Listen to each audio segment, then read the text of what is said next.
నమస్కారం. సుప్రభాత గంటారామానికి స్వాగతం. ముందుగా ప్రధానాంశాలు. యువతకు నైపుణ్య శిక్షణలో సహకరించనున్న సింగపూర్. ఐటీఈతో యంగ్ ఇండియా స్కిల్ యూనివర్సిటీ ఒప్పందం.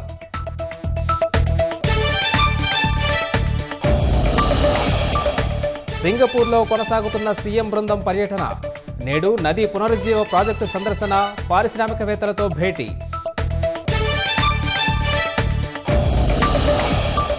హైదరాబాద్ హబ్సిగూడలో తీవ్ర విషాదం.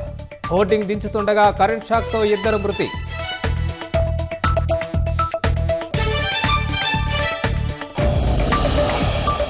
సైఫ్ అలీ ఖాన్పై దాడి చేసిన దుండగడి కోసం పోలీసుల వేట. ఘటనలో అండర్వర్ల్డ్ హస్తం లేదన్న మహారాష్ట్ర సర్కార్.